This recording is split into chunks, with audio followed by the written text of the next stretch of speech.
엄마, 다리가 부러졌어. 둘 다 뼈가 밖으로 보여. 새벽 2시 47분. 빗소리가 창문을 때리는 어두운 새벽, 전화기 너머로 들려온 17살 쌍둥이 딸의 처절한 울음소리. 목소리는 극도의 고통과 공포로 떨리고 있었고, 배경에서는 아들의 신음소리도 함께 들려왔다. 주아야, 무슨 일이야? 준하는 천천히 말해봐. 김혜리는 침대에서 벌떡 일어나며 소리쳤다. 심장이 미친 듯이 뛰기 시작했고 온몸의 근육이 본능적으로 긴장했다. 20년 전 북파 공작원으로 활동하던 시절에도 느껴보지 못한 공포가 척추를 타고 올라왔다. 엄마, 그들이 야구 방망이로 우리 무릎을 준하가 막아주려다가 더 많이. 딸의 목소리가 점점 작아지고 있었다. 의식을 잃어가는 것이 분명했다. 주아야, 정신 차려. 엄마가 갈게. 어디 있는지 말해. 하지만 딸의 대답 대신 들려온 것은 갑작스러운 소음이었다. 전화기가 바닥에 떨어지는 소리, 여러 사람들의 급한 발걸음 소리, 그리고 의료진으로 보이는 사람들의 다급한 목소리. 환자 2명 모두 다발성 골절입니다. 특히 하지 손상이 심각해요. 발레 전공생들이라고요? 이 정도 손상이면 무용수 생명이. 오른쪽 다리 경골과 비골 모두 개방성 골절. 왼쪽도 복합 골절. 보호자분이세요? 쌍둥이 모두 응급수술 들어갑니다. 서울대병원이에요. 그리고 뚝 끊어진 전화. 여러분 안녕하세요. 오늘도 찾아와 주셔서 정말 감사합니다. 지금 어디서 이 이야기를 듣고 계신가요? 퇴근길 붐비는 지하철 아닌가요? 아니면 집에서 편안히 쉬고 계신가요? 혹시 운전 중이시라면 안전 운전하시고요. 잠시 댓글로 지금 계신 곳을 알려주시고 좋아요와 구독 한 번씩 눌러주시면 정말 큰 힘이 됩니다. 여러분의 작은 관심이 더 좋은 이야기를 만드는 원동력이거든요. 오늘 이야기는 한국예술고등학교에서 발레리나와 발레리노의 꿈을 키우던 쌍둥이 남매가 당한 끔찍한 학교폭력, 그리고 과거 북파 공작원 특수부대 출신으로 그림자라 불리며 전설이 되었던 엄마가 아이들을 위해 다시 어둠 속으로 들어가는 처절하면서도 감동적인 이야기입니다. 하지만 잠깐, 혹시 여러분은 이런 생각이 드시지 않나요? 에이, 요즘 시대에 무슨 북파 공작원이야. 그런 거 다 옛날 얘기지. 천만에요. 이 이야기는 단순한 복수극이 아닙니다. 자식을 위해 모든 것을 포기했던 한 여성이 다시 한번 자식을 위해 일어서는, 그리고 우리 사회에 여전히 존재하는 예술계 특권층의 횡포에 맞서 정의를 실현하는 뜨거운 모성애의 이야기입니다. 더욱 충격적인 것은 이 모든 일이 대한민국 최고의 예술학교라는 곳에서, 그것도 순수한 꿈을 가진 젊은 예술가들 사이에서 벌어진다는 사실입니다.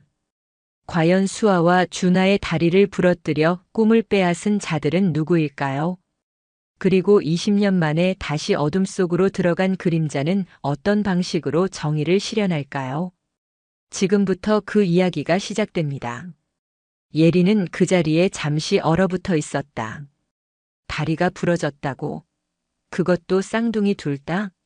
국내 최고의 발레 콩쿠르에서 금상을 받고 볼쇼이 발레단 입단 제의까지 받았던 아이들이? 아니야. 이건 사고가 아니야. 북파 공작원 출신의 본능이 말하고 있었다. 개방성 골절, 다발성 골절, 그것도 무용수에게 가장 치명적인 하지 집중 공격. 이것은 철저히 계획된 폭력이었다. 예리는 침실 벽에 걸린 가족 사진을 바라봤다. 발레 무대 위에서 환하게 웃고 있는 쌍둥이의 모습. 수아의 우아한 아라베스크, 준하의 역동적인 그랑추대. 그 아름다운 다리들이. 으악! 예리는 주먹으로 벽을 쳤다. 콘크리트 벽에 금이 갔다. 20년 동안 봉인했던 그녀의 진짜 힘이 깨어나고 있었다. 옷장 깊숙한 곳, 이중 바닥을 열자 그곳에는 과거의 흔적들이 고스란히 남아 있었다. 검은색 전술복, 카본 나이프, 그리고 북파 공작원 시절 받았던 특수 훈장들. 김혜린 하사, 코드명 그림자. 침투 성공률 100%, 생활률 100%. 역대 최고의 북파 공작원. 그녀는 검은색 가죽 재킷을 꺼내 입었다. 재킷 안주머니에는 아직도 그때의 장비들이 들어 있었다. 접이식 나이프, 소형 전술 손전등, 그리고 이걸 다시 쓸 날이 올 줄이야. 은색으로 빛나는 특수 제작 수리검. 그녀의 트레이드 마크였던 무기였다. 빗속을 뚫고 택시를 잡아탄 예리는 기사에게 다급히 외쳤다. 서울대병원이요. 최대한 빨리요. 돈은 얼마든지 드릴게요. 손님, 새벽에 무슨 일이? 제 아이들이 죽어가고 있어요. 기사는 예린의 눈빛을 보고는 더 이상 묻지 않고 엑셀을 밟았다. 빗물에 젖은 도로를 가로지르며 택시는 병원을 향해 달렸다. 차창 밖으로 스쳐 지나가는 서울의 새벽 풍경. 하지만 예린의 머릿속에는 오직 아이들의 모습만이 가득했다. 엄마, 나 볼쇼이 발레단에서 연락 왔어. 준아도 같이 가자고 했대. 불과 일주일 전 합격 통지를 들고 뛰어오던 수아의 환한 미소가 떠올랐다. 엄마, 우리가 세계 최고의 무용수가 될게. 엄마가 우리 위해 포기한 것들 다 보답할게. 그토록 기뻐하던 아이들이, 그토록 아름답게 춤추던 아이들이 지금 부러진 다리로 병원에 누워있다니. 제발, 제발 아이들이 무사해야 해. 병원에 도착하자마자 예리는 응급실로 뛰어들었다. 하지만 이미 아이들은 수술실로 옮겨진 후였다. 오전 8시 서울대병원 수술실 앞. 예린이 대기실 의자에 앉은 지 5시간이 지났다. 2개의 수술실에서 동시에 진행되는 수술.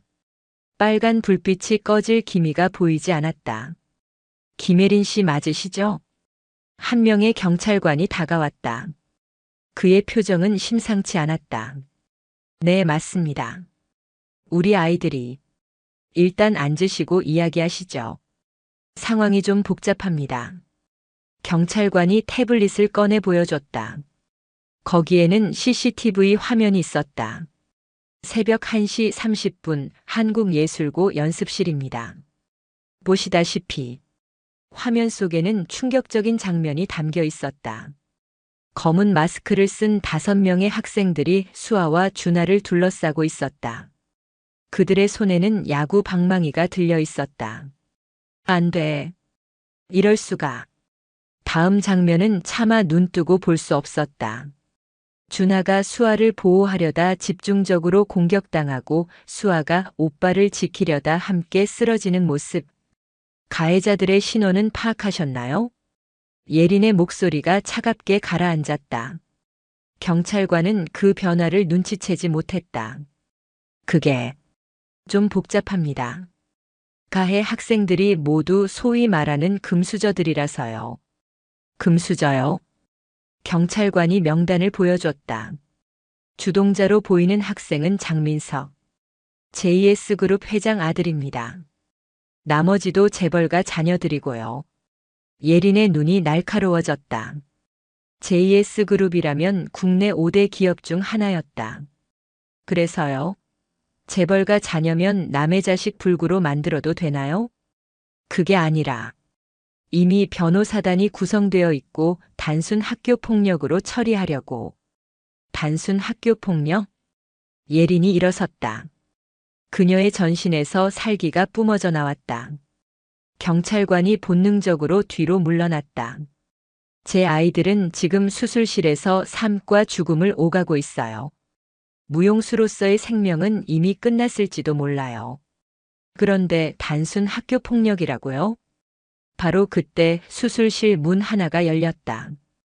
김준아 환자 보호자분이세요? 피로에 지친 얼굴의 중년 의사가 마스크를 내리며 나타났다. 그의 표정은 매우 어두웠다. 네, 엄마입니다. 우리 준아가 어떻게 됐나요? 의사는 깊은 한숨을 쉬며 말을 시작했다. 일단 생명에는 지장이 없습니다. 하지만 양쪽 다리 모두 복합골절에 인대 파열, 신경 손상까지 있습니다.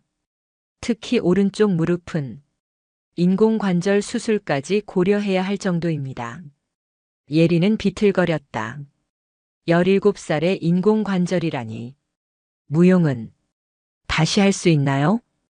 의사는 고개를 저었다. 죄송합니다. 일상생활은 가능하겠지만 프로 무용수로서는.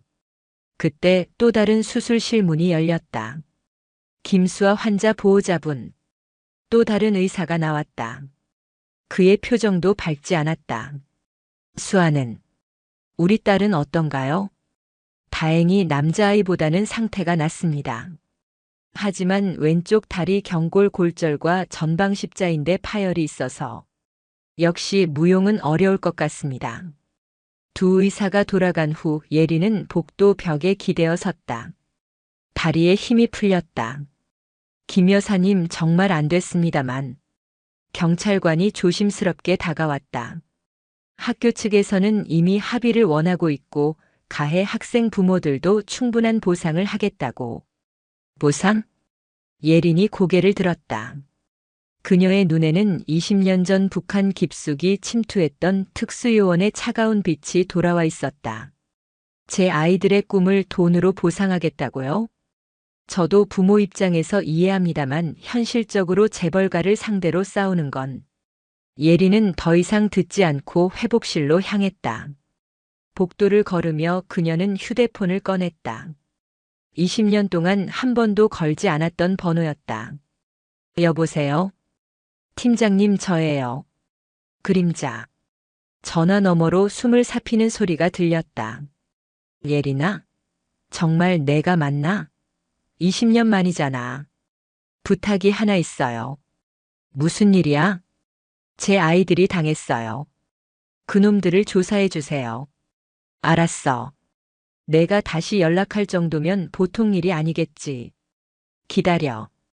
회복실에 도착한 예리는 나란히 누워있는 쌍둥이를 보았다. 두 아이 모두 하반신이 깁스로 덮여 있었다. 창백한 얼굴, 산소 마스크를 쓴 채 가쁘게 숨 쉬는 모습. 엄마 미안. 우리가 조심했어야 했는데. 수아가 희미하게 눈을 떴다. 쉿, 아무 말 하지 마. 엄마가 다 해결할게. 준아가 날 지키려고. 더 많이 맞았어. 옆 침대에서 준아도 눈을 떴다. 엄마, 이제 춤 못 추죠? 볼쇼이도. 다 끝났죠? 17살 소년의 눈에서 눈물이 흘렀다. 꿈이 산산조각 난 절망의 눈물이었다. 아니야. 포기하지 마. 엄마가 있잖아. 예리는 두 아이의 손을 꼭 잡았다. 그리고 마음속으로 맹세했다. 너희들의 꿈을 빼앗은 자들 그들도 똑같이 모든 걸 잃게 해주마. 그때 예린의 휴대폰이 울렸다. 예린아, 조사 결과가 나왔어. 듣고 놀라지 마. 말해요. 장민석 그 아이 단순한 재벌 2세가 아니야. 한국예술고 내의 예술귀족이라는 비밀 조직을 운영하고 있어. 평민 출신 실력자들을 제거하는 게 목적이래. 제거? 지난 3년간 12명의 장학생이 사고로 그만두었어. 내 아이들이 13번째, 14번째야. 예린의 손에 쥔 휴대폰이 으스러질 듯 힘이 들어갔다. 그리고 더 충격적인 건 학교 이사장이 이 모든 걸 알면서도 묵인하고 있다는 거야. JS그룹에서 매년 100억 원씩 후원하거든. 증거는 내가 특수 루트로 입수한 동영상이 있어. 하지만 이걸로도 재벌가를 이기기는. 보내줘요. 그리고 고마워요. 전화를 끄는 예리는 창밖을 바라봤다. 이제 해가 떠오르고 있었다. 장민석. 예술 귀족. 좋아. 너희가 원하는 게 계급이라면 내가 진짜 지옥이 뭔지 보여주마. 20년 전 북한 요인 암살 작전에서 단 한 번도 실패하지 않았던 전설의 요원. 코드명 그림자가 다시 깨어났다. 병원을 나온 예리는 20년 만에 찾는 곳으로 향했다. 서울 외곽의 허름한 창고. 겉보기엔 폐건물처럼 보였지만 이곳은 과거 북파 공작원들의 비밀 아지트였다. 녹슨 철문을 열고 들어가자 먼지 쌓인 공간이 나타났다. 하지만 예리는 망설임 없이 바닥의 특정 지점을 눌렀다. 위장된 바닥이 열리며 지하로 내려가는 계단이 드러났다. 세월이 흘러도 여전하네. 지하 공간은 놀랍게도 완벽하게 보존되어 있었다. 각종 무기와 장비 그리고 한쪽 벽면을 가득 채운 정보 분석 시스템. 예리는 먼저 옷을 갈아입었다. 검은색 전술복은 그녀의 몸에 완벽하게 맞았다. 마치 20년의 세월이 무색하게. 자, 이제 시작이야. 그녀는 컴퓨터를 켰다. 화면에는 한국예술고등학교의 정보가 떠올랐다. 장민석, 18살 JS그룹 장회장의 외아들. 한국예술고 실용음악과 3학년. 표면적으로는 래퍼 지망생. 하지만 예린이 특수 경로로 입수한 정보는 달랐다. 예술 귀족 수장. 조직원 약 30명. 평민 출신 우수 학생 제거 및 특별 영상 제작? 특별 영상이라. 예린은 더 깊이 파고들었다. 그러다 충격적인 폴더를 발견했다. 프로젝트 인형. 암호화된 파일이었지만 그녀의 해킹 실력으로는 문제 없었다. 파일을 여는 순간 예린은 경악했다. 이런 악마 같은. 화면에는 수십 명의 학생들 사진이 있었다. 모두 평민 출신 장학생들이었다. 그리고 그들 사진 옆에는 충격적인 내용들이 적혀 있었다. 김하연 마이너스 발레과 2학년. 처리 완료. 다리 손상으로 자퇴. 이준호 마이너스 성악과 3학년. 처리 완료. 성대 손상으로 자퇴. 박서윤 마이너스 미술과 1학년. 처리 완료. 오른손 손상으로 자퇴. 그리고 가장 최근 항목에는 이렇게 적혀 있었다. 김수아, 김준아 마이너스 발레과 2학년. 처리 중. 볼쇼이 입단 저지 목적. 예린의 눈에서 불꽃이 튀었다. 이것은 단순한 학교 폭력이 아니었다. 조직적이고 계획적인 재능 말살 프로젝트였다. 그때 그녀의 뇌리에 20년 전 기억이 스쳐 지나갔다. 2004년 북한 개성 인근. 그림자 목표물 확인했나? 무전기 너머로 팀장의 목소리가 들렸다. 확인했습니다. 호위 12명. 예상보다 많습니다. 26살의 예리는 건물 옥상에 엎드려 목표물을 관찰하고 있었다. 북한 비밀 생화학무기 연구소장. 그가 오늘의 타겟이었다. 작전 중단할까? 아니요. 진행합니다. 예리는 그림자처럼 움직였다. 12명의 호위병들은 그녀의 존재조차 눈치채지 못했다. 정확히 15분 만에 임무는 완수됐다. 타겟 제거 완료. 역시 그림자야. 완벽해. 그날 밤 남으로 돌아오는 길에 예리는 결심했다. 이것이 마지막 임무라고. 뱃속에 새로운 생명이 자라고 있었기 때문이다. 쌍둥이였다. 현재로 돌아온 예리는 쓴웃음을 지었다. 아이들을 위해 모든 것을 포기했건만 결국 다시 이 길로 돌아왔다. 더 충격적인 것은 다음 폴더였다. 수익 구조라는 제목의 파일을 열자 믿을 수 없는 내용이 나타났다. 월 수입 30억 원. 주요 수입원 VIP 회원제 영상 판매. 회원 수 국내 200명, 해외 500명. 영상 판매. 예리는 떨리는 손으로 영상 파일 하나를 클릭했다. 하지만 곧 재생을 멈췄다. 차마 끝까지 볼 수 없는 내용이었다. 학생들이 예술 수업이라는 명목으로 강제로 찍은 영상들. 그것도 의식이 흐릿한 상태에서. 약물을 사용했구나. 파일을 더 조사하니 충격적인 이름들이 나타났다. VIP 회원 명단에는 정치인, 기업인, 심지어 검찰 고위층까지 포함되어 있었다. 국회의원 김모 마이너스 프리미엄 회원. 월 5천만 원. 대기업 부회장 이모 마이너스 다이아몬드 회원. 월 1억 원. 검찰 차장검사 박모 마이너스 골드 회원. 월 3천만 원. 이런 쓰레기들. 예리는 파일을 더 뒤졌다. 그러다 또 다른 충격적인 문서를 발견했다. 예술계 정화 프로젝트 마이너스 2025년 완성 목표. 문서에는 한국 예술계를 완전히 장악하려는 구체적인 계획이 담겨 있었다. 1단계 주요 예술학교 장악 완료율 80%, 2단계 평민 출신 예술 영재 제거 진행 중 3단계 주요 예술기관 인사권 장악, 4단계 예술 귀족 혈통만의 예술계 구축. 미친놈들. 조선시대도 아니고. 바로 그때 예린의 특수팀 동료였던 민수에게서 연락이 왔다. 예린아, 큰일이야. 내가 병원에서 CCTV 확인한 거 그쪽에서 알았나 봐. 무슨 소리야?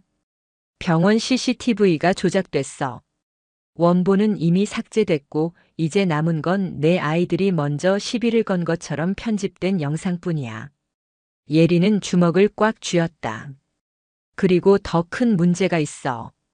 장민석 그 녀석 오늘 밤에 특별 파티를 연다는 정보를 입수했어. 내 아이들 건으로 축하 파티래. 장소는 강남의 비밀 클럽 더 캐슬이라는 곳이야. 회원제로 운영되는데 들어가려면 걱정 마. 내가 알아서 할게. 전화를 끄는 예린은 또 다른 번호로 전화를 걸었다. 여보세요? 선배, 저 예린이에요. 예린아? 이게 얼마만이야? 전화를 받은 사람은 현직 국정원 부장이었다. 과거 북파공작원 선배였다. 부탁이 있어요. 말해봐. 더 캐슬이라는 클럽 아세요? 잠시 침묵이 흘렀다. 알지. 우리도 오래전부터 주시하던 곳이야. 하지만 워낙 고위층이 연루되어 있어서 오늘 밤 제가 들어갑니다. 뭐? 예린아, 그곳은 제 아이들이 관련됐어요. 또다시 침묵. 알았다. 백업이 필요하면 말해. 아니요. 혼자 움직일게요. 대신 제가 확보한 증거를 받아주세요. 예린은 무기고로 향했다. 그곳에는 과거 그녀가 사용했던 특수 장비들이 고스란히 보관되어 있었다. 전기 충격 수리검, 마취제가 코팅된 침, 그리고 그녀의 시그니처 무기인 그림자 실. 눈에 보이지 않을 정도로 가는 강철 실이었다. 오랜만이네. 예린은 장비를 하나씩 점검했다.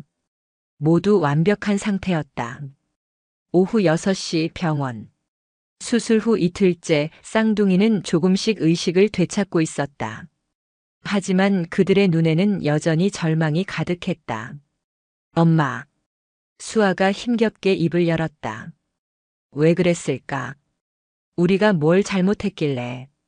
너희는 아무 잘못 없어. 그저 너무 뛰어났을 뿐이야. 그때 준하가 무언가를 기억해낸 듯 말했다. 엄마, 그들이 이상한 말을 했어. 무슨 말? 우리가 쓰러진 후에 이제 인형 컬렉션에 추가됐다고. 그게 무슨 뜻일까? 예린의 눈이 차갑게 변했다. 인형 컬렉션. 프로젝트 인형과 연결되는 단어였다. 그리고 수아한테 누군가가 넌 특별 상품감이라고. 됐어. 더 이상 말하지 마. 엄마가 다 알아볼게. 그때 준하가 또 다른 것을 기억해냈다. 아, 그리고 이상한 문신이 있었어. 가해자들 목 뒤에. 왕관 모양이었어. 왕관. 예술 귀족의 상징이었다. 예리는 아이들을 안심시킨 후 병실을 나왔다. 복도에서 기다리고 있던 사람이 있었다. 김혜린 씨? 30대 중반의 여성이었다. 그녀의 눈은 울어서 부어 있었다. 전 박서윤의 엄마예요. 작년에 미술과에서 손을 다쳐서 그만둔. 예리는 그녀를 조용한 곳으로 데려갔다. 무슨 말씀을 하시려고? 제 딸도 당신 아이들처럼 당했어요. 하지만 전 아무것도 할 수 없었어요. 그들이 서윤이를 찍은 영상을 가지고 협박했거든요. 여인은 흐느끼기 시작했다. 평생 미술이 꿈이었던 아이가 이제는 붓도 잡을 수 없어요. 그런데 더 끔찍한 건 서윤이가 그날 이후로 말을 잃었다는 거예요. 말을 잃었다고요? 충격이 너무 커서 의사는 심리적 실어증이라고, 그리고 가끔 악몽을 꾸면서 성에 가기 싫어라고 잠꼬대를 해요. 성, 더 캐슬. 혹시 서윤 양이 당하기 전에 뭔가 이상한 점은 없었나요? 여인이 잠시 생각하더니 말했다. 그러고 보니 서윤이가 전국 미술 대회에서 대상을 받은 직후였어요. 심사위원들이 천재라고 극찬했죠. 그 다음 주부터 학교에서 이상한 일들이. 어떤 일들이요? 처음엔 작품이 훼손되고 미술 도구가 사라지고, 그러다 어느 날 강제로 끌려갔어요. 그리고 여인이 말을 멈췄다. 예린이 조심스럽게 물었다. 다른 피해자 부모님들도 아시나요? 몇 분 알아요. 하지만 모두 입을 다물고 있어요. 그들의 협박 때문에. 여인은 주변을 살피더니 작은 수첩을 꺼냈다. 사실 저희끼리 모임을 만들었어요. 상처받은 천사들이라고. 15가족이 참여하고 있어요. 연락처를 알려주실 수 있나요? 그들에게 먼저 물어봐야. 잠깐만요. 여인은 문자를 보냈다. 잠시 후 답장이 왔다. 모두들 만나고 싶다고 해요. 오늘 밤 9시 여기 주소로 오세요. 예리는 주소를 받아들었다. 시간을 보니 더 캐슬에 가기 전에 들를 수 있을 것 같았다. 저녁 9시 서울 외곽의 작은 교회. 예린이 도착했을 때 지하실에는 이미 많은 사람들이 모여 있었다. 모두 지친 표정이었지만 눈빛만은 살아있었다. 김혜린 씨시죠? 박서윤 어머니가 말씀 많이 했어요. 한 중년 남성이 다가왔다. 전 이준호 아버지입니다. 성악과였던. 성대를. 네. 이제는 말도 제대로 못해요. 평생 노래가 꿈이었는데. 하나둘씩 자기소개가 이어졌다. 모두 처참한 사연들이었다. 제 딸은 바이올리니스트였어요. 손가락을. 우리 아들은 현대무용을. 척추를. 피아노 영재였는데 손목을. 예리는 그들의 이야기를 모두 들었다. 그리고 깨달았다. 이것은 단순히 자기 아이들만의 문제가 아니라는 것을. 혹시 가해자들의 공통점을 아시나요? 모두 예술 귀족이라는 조직 소속이었어요. 목 뒤에 왕관 문신이. 한 어머니가 울먹이며 말했다. 그리고 항상 같은 수법이었어요.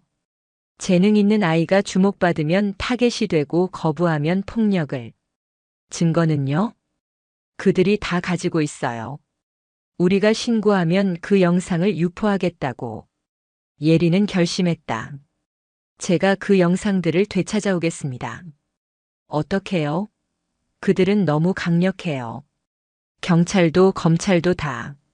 걱정 마세요. 저에게는 특별한 능력이 있으니까요.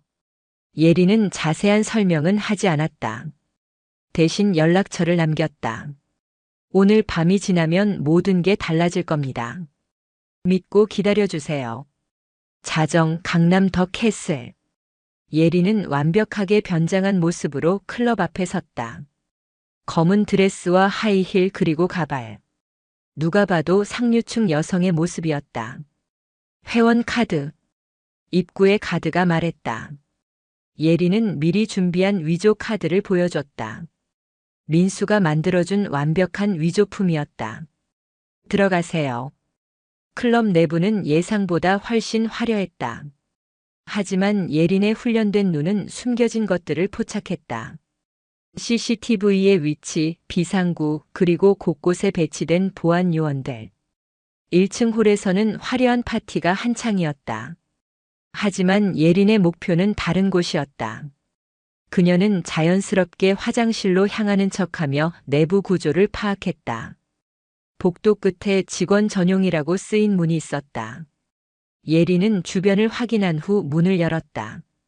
안은 또 다른 복도였고 계단이 아래로 이어져 있었다. 지하로 가는 길이군.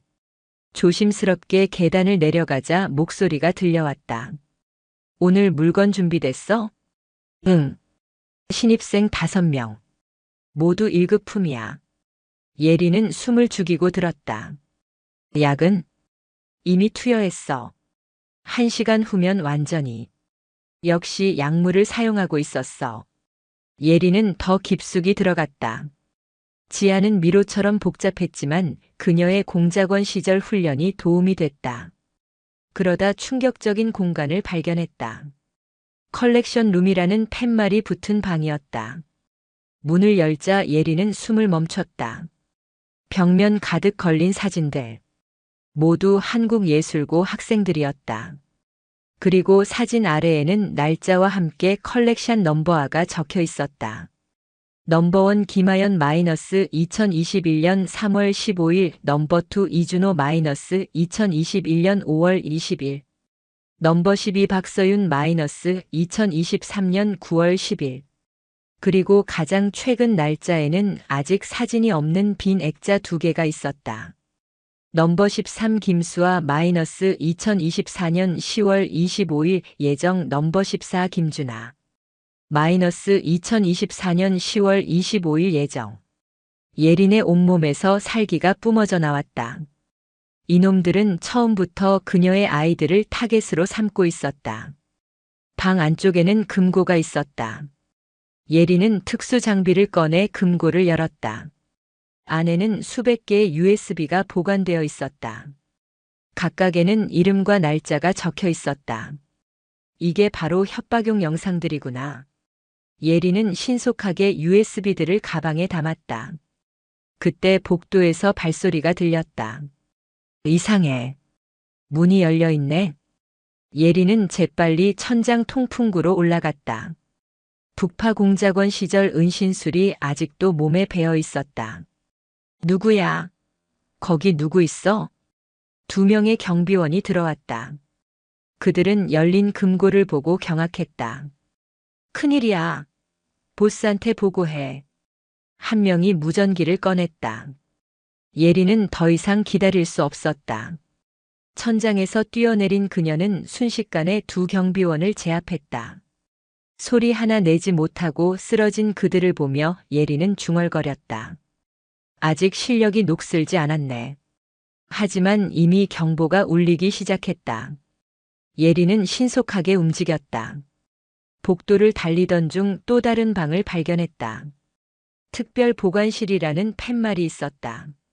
문을 열자 더욱 충격적인 광경이 펼쳐졌다. 한쪽 벽면에는 거대한 조직도가 그려져 있었다.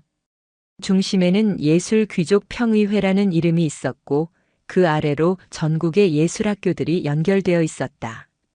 이건 전국적인 조직이었어? 더 놀라운 것은 평의회 구성원 명단이었다. 대한민국 예술계의 거물들이 망라되어 있었다. 국립발레단 단장, 서울시향 지휘자, 국립미술관 관장. 이런 거대한 조직이었다니. 그때 지하 깊은 곳에서 비명소리가 들렸다. 예리는 본능적으로 그곳으로 달려갔다. 거대한 홀이 나타났다. 그곳에서는 충격적인 광경이 펼쳐지고 있었다. 무대 위에는 몽롱한 상태의 학생들이 있었고 객석에는 가면을 쓴 사람들이 앉아 있었다. 자, 오늘의 메인 이벤트를 시작하겠습니다. 무대에 오른 것은 장민석이었다. 오늘은 특별히 한예고 최고의 보석들을 준비했습니다. 첫 번째는 첼로 신동 최민재. 15살로 보이는 소년이 비틀거리며 무대 중앙으로 끌려 나왔다. 시작가 5천만 원. 입찰 시작합니다. 예리는 믿을 수 없는 광경을 목격했다. 학생들을 상품처럼 경매하는 것이었다. 1억, 1억 5천, 2억. 가면을 쓴 사람들이 열광적으로 가격을 불렀다. 예리는 더 이상 참을 수 없었다. 그녀는 가방에서 연막탄을 꺼냈다. 펑. 연기가 홀을 가득 채웠다. 비명과 혼란이 시작됐다. 뭐야? 무슨 일이야? 예리는 연기를 틈타 무대로 뛰어올랐다. 그리고 쓰러져 있는 학생들을 안전한 곳으로 옮기기 시작했다. 거기 누구야? 장민석이 소리쳤다. 연기가 거치자 예린의 모습이 드러났다. 너는 김수아, 김준하의 엄마다. 예린은 가발을 벗어 던지고 본 모습을 드러냈다. 장민석의 얼굴이 잠시 굳어졌다가 이내 비웃음을 띄었다. 아, 그 쌍둥이 불구들 엄마. 여기가 어딘 줄 알고. 그의 말이 끝나기도 전에 예린이 움직였다. 번개 같은 속도로 장민석에게 다가간 그녀는 그의 목을 움켜잡았다.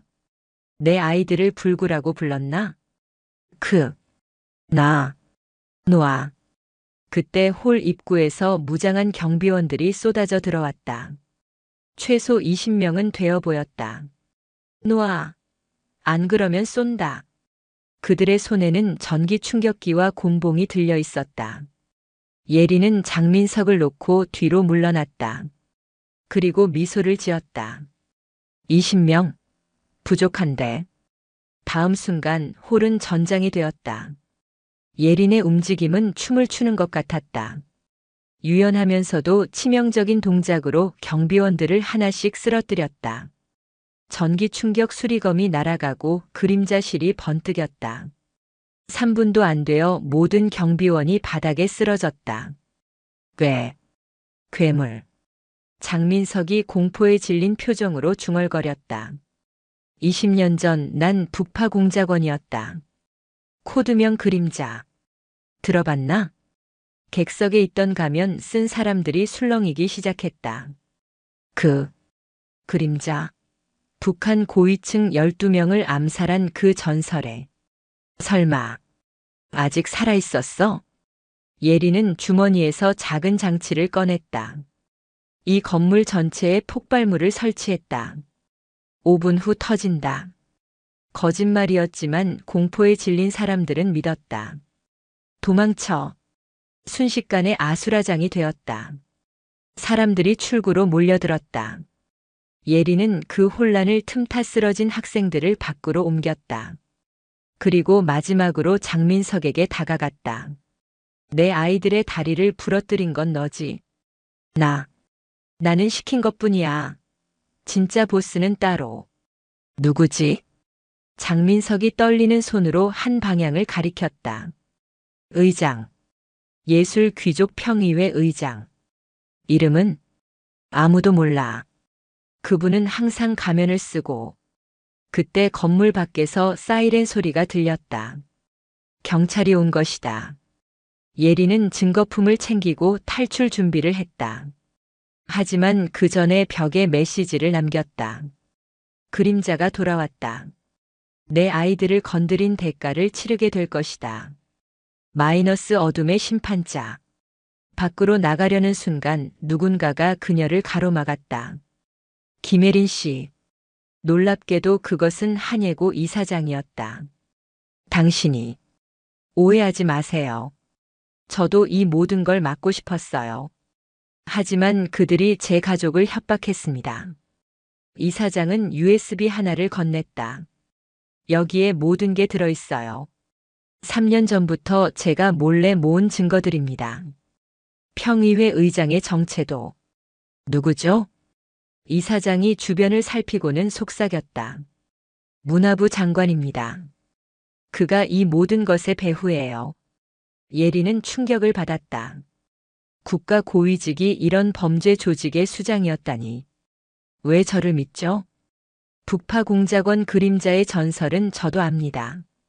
그리고 제 딸도 피해자였거든요. 이사장의 눈에 눈물이 고였다. 3년 전 제 딸은 피아노 천재였어요. 하지만 그들이 손가락을 다 부러뜨렸죠. 저는 아무것도 할 수 없었어요. 지금이라도 늦지 않았습니다. 감사합니다. 드디어 이 악몽이 끝날 수 있겠네요. 예린이 건물을 빠져나올 때 이미 경찰차들이 도착하고 있었다. 하지만 그녀는 이미 준비된 탈출로를 통해 사라졌다. 새벽 3시 안전가옥. 예린은 확보한 모든 증거를 정리하고 있었다. 수백 개의 영상 파일, 문서, 녹음 파일들. 그때 전화가 왔다. 국정원 선배였다. 예린아, 내가 보낸 자료 받았다. 충격적이야. 이건 단순한 범죄 조직이 아니라 국가적 스캔들이야. 어떻게 할 건가요? 일단 비밀리에 수사를 시작했어. 하지만 워낙 고위층이 연루되어 있어서 제가 직접 움직일게요. 위험해. 그들도 이제 내 정체를 알았을 거야. 상관없어요. 이미 시작됐으니까. 전화를 끄는 예린은 노트북을 켰다. 그리고 확보한 모든 증거를 암호화하여 여러 곳에 백업했다. 내일 아침 이 모든 것이 세상에 공개될 거야. 하지만 그녀는 알고 있었다. 이것은 시작에 불과하다는 것을. 다음 날 아침 한국 사회는 발칵 뒤집혔다. 주요 언론사에 동시에 도착한 제보. 프로젝트 인형과 예술 귀족의 모든 증거가 공개된 것이다. 특히 VIP 명단과 경매 영상이 공개되자 정치권과 재계가 초토화됐다. 하지만 예린의 싸움은 아직 끝나지 않았다. 병원에서 뉴스를 보던 수아와 준하가 물었다. 엄마, 이게 다 엄마가 한 거야? 무슨 소리야? 엄마는 어제 밤새 여기 있었잖아. 하지만 쌍둥이는 알고 있었다. 그들의 엄마가 얼마나 특별한 사람인지를. 엄마, 우리 때문에. 쉿. 아무 말하지 마. 이제 시작이야. 그때 병실 문이 열리고 한 무리의 사람들이 들어왔다. 안녕하세요. 저희는 프로젝트 인형 피해자 가족 모임입니다. 수십 명의 부모들이 예린에게 고개를 숙였다. 감사합니다. 정말 감사합니다. 그들 중에는 박서윤의 어머니도 있었다. 덕분에 우리 아이가 말을 하기 시작했어요. 이제 악몽이 끝났다고. 그때 또 다른 사람이 병실로 들어왔다. 김혜린 씨? 정장을 입은 중년 남성이었다. 저는 특별수사본부에서 나왔습니다. 도움이 필요합니다. 무슨 도움이요? 문화부 장관을 포함한 예술귀족 평의회 핵심 인물들이 해외로 도주하려 합니다. 그들을 막아야 해요. 예린은 아이들을 바라봤다. 수아와 준하가 고개를 끄덕였다. 가세요, 엄마. 우리는 괜찮아요. 예린은 일어섰다. 알겠습니다. 도와드리죠. 하지만 그때 예상치 못한 전화가 왔다. 김혜린 씨? 전 JS그룹 장 회장입니다. 차가운 목소리였다. 내 아들을 건드렸군요. 당신 아들이 먼저 내 아이들을 건드렸습니다. 그래서 이제 우리 집안 전체를 적으로 돌리시겠다. 필요하다면. 잠시 침묵이 흘렀다. 좋아요. 그렇다면 전쟁입니다. 당신이 누군지는 이미 조사했어요. 북파공작원 출신? 인상적이지만 시대가 변했습니다. 그렇게 생각하신다면 오산입니다. 내일 아침 당신 아이들의 치료비 청구서를 받게 될 겁니다. 우리 병원이거든요. 그리고 앞으로 한국 어느 병원에서도 치료받지 못할 겁니다. 예린은 차갑게 웃었다. 해보시죠. 대신 각오는 하셔야 할 겁니다. 무슨 각오? 당신이 쌓아온 모든 것을 잃을 각오요. 겁도 없이. 아, 그리고 한 가지 더. 당신 비자금 계좌번호가 K만군도 은행 X012. 뭐? 스위스 은행 비밀 계좌도 있고 부동산 차명 재산도. 다 알고 있습니다. 장 회장의 목소리가 떨렸다. 어떻게?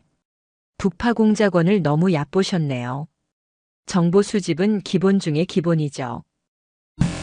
무엇을 원합니까? 간단해요. 내 아이들과 모든 피해 학생들에게 정당한 보상을 하고 당신 아들이 법의 심판을 받게 하세요. 그럴 수는. 30초 드릴게요. 결정하세요. 아니면 내일 아침 당신의 모든 비리가 검찰에 넘어갑니다. 침묵이 흘렀다. 그리고, 알겠습니다. 당신이 이겼어요. 전화가 끊어졌다. 예리는 창밖을 바라봤다. 전쟁은 이제 시작이었다. 문화부 장관, 예술귀족 평의회, 그리고 그 배후의 거대한 권력. 하지만 그녀는 두렵지 않았다. 그녀는 그림자였다. 어둠 속에서 정의를 실현하는 자. 그리고 무엇보다 그녀는 엄마였다. 자식을 지키기 위해서라면 지옥도 불사할 수 있는 엄마. 새벽 5시 예리는 특별수사본부 요원들과 함께 인천공항으로 향하고 있었다. 문화부 장관을 비롯한 예술귀족, 평의회 핵심 인물들이 새벽 첫 비행기로 도주하려 한다는 정보를 입수한 것이다. 김예린 씨, 정말 문화부 장관이 이 모든 것의 배후라고 확신하십니까?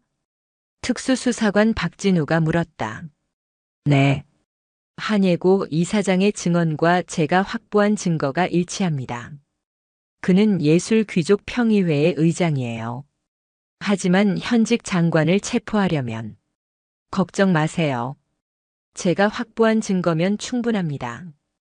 예리는 가방에서 외장하드를 꺼냈다. 그 안에는 10테라바이트가 넘는 증거 자료가 들어있었다.